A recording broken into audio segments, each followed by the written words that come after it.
If you're someone who loves NBA basketball but didn't have the time to follow the collegiate game or international play closely, worry not, because you're definitely not alone here. The draft is a time to get excited about your favorite team bringing in a young guy that hopefully has a bright future, but if you don't know much about them or their games, then it's hard to know what exactly you're getting excited for.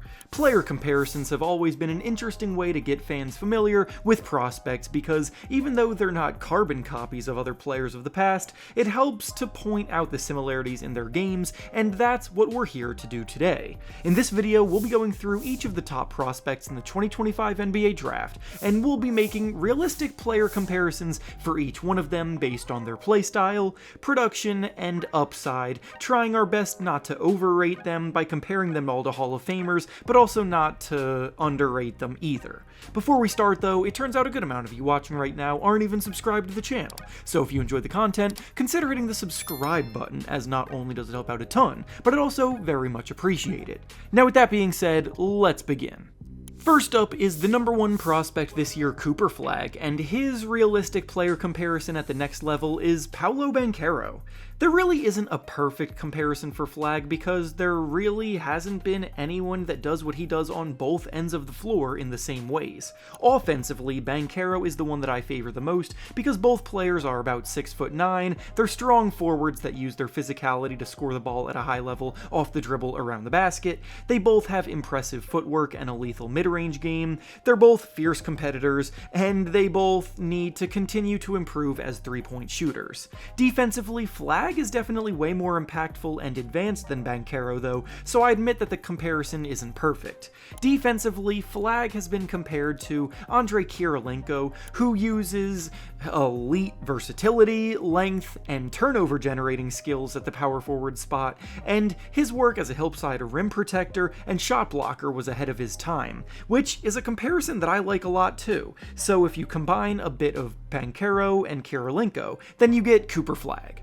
Next up is Dylan Harper, and his realistic player comparison at the next level is Tyreek Evans. Now, a lot of you may have only been around to watch Evans late in his career, but the Tyreek Evans I see in Dylan Harper is rookie Tyreek Evans, so basically what I'm saying is that Dylan Harper could become what Tyreek Evans was supposed to be. As a rookie for the Sacramento Kings, Tyreek Evans won the Rookie of the Year award behind averages of 20 points, 6 assists, and 5 rebounds per game, which back in 2010 was elite output, and even today, that would still be incredible output for a rookie. Evans was a slasher who played in non-stop attack mode, penetrating the paint and getting to the rim, was a fantastic finisher, and creatively got his teammates involved. Unfortunately, Evans peaked as a rookie, but Harper has a chance to pick right up where he left off and grow even further. Harper is also a strong-bodied guard who does his work attacking the basket off the dribble, but simultaneously, Evans was a pretty streaky perimeter shooter at best, and one of Harper's biggest areas of improvement right now is his perimeter shooting and ability to knock down shots off the dribble. Next up is Ace Bailey, and his realistic player comparison at the next level is Michael Porter Jr. The way Bailey is viewed by basketball fans varies greatly from one end of the spectrum to the other. He's easily the biggest boom-or-bust prospect at the top of this class, and what makes him so intriguing as a talent is his impeccable shot-making skills, even over tight contests, and that's why I landed on Michael Porter Jr. as the comp for both the good and the bad parts of his game. The truth is that Bailey does not like to pass the basketball. When the ball is swung to him, he is immediately looking for a way to get his shot off and will not think twice about pulling up for a look that isn't really there. He also struggles to get by defenders off the dribble, which contributes to him settling for more tightly contested perimeter shots than anybody else. He does, however, make them at a pretty reasonable rate, and all of that pretty much sums up Michael Porter Jr.'s game to a T. MPJ is not breaking defenders down off the dribble and getting to the basket. He's moving around off the ball trying to find space to get his shot up because that's all MPJ is thinking about when he's on the court, and he too is terrific at making tough shots look easy thanks to his size and length similar to Ace Bailey. Next up is VJ Edgecomb, and his realistic player comparison at the next level is Victor Oladipo. You may only remember Victor Oladipo from his days with the Indiana Pacers, where he was already an all-star and two-way stud before his injuries, but allow me to remind you that Oladipo had a lot of developing to do before he got to that point. As a prospect, he had a great career at Indiana in college, but he was definitely not nearly as polished as a ball handler or shot creator as he would become. He was a strong guard with elite athleticism who competed hard on defense and had infectious energy on both ends, plus he started his career as much more of a slasher and would work his way into becoming a better three-point scoring talent. Right now, VJ Edgecomb has a very similar set of physical tools. His power at the rim is incredibly reminiscent of Oladipo's powerful drives, and even their shooting strokes look similar with eerily similar efficiency numbers. Edgecomb has flashed scoring upside at both Baylor and with the Bahamas in international play, and if everything goes right, he very well could be on an Oladipo career path. Next up is Con Knipple, and his realistic player comparison at the next level is Desmond Bane. Bane entered the NBA mostly pegged as a spot-up shooter, but 6 years into his career, his overall creation skills have exceeded all expectations. He's actually an impressive passer and useful secondary playmaker, and he always gets buckets in various ways, well beyond just spotting up from three. That's pretty much exactly how I feel about Con Knipple right now as a prospect, compared to what I'm seeing many label him as. People look at Con and understand he is a lights-out shooter, but his work on the ball creating off the dribble, making the right reads within the flow of the offense, and skills generating rim pressure will likely surprise many people when he gets to the league, and down the line, I project his development to play out in a pretty similar way to Bane. Up next, we have Trey Johnson, and his realistic player comparison at the next level is Nick Young. Nick Young had a pretty interesting career, and while nowadays he may be looked back at in somewhat of a negative light, there were quite a few seasons where Nick Young produced at an impressive level, and the ways he went about it are really reminiscent of what Trey Johnson brings now.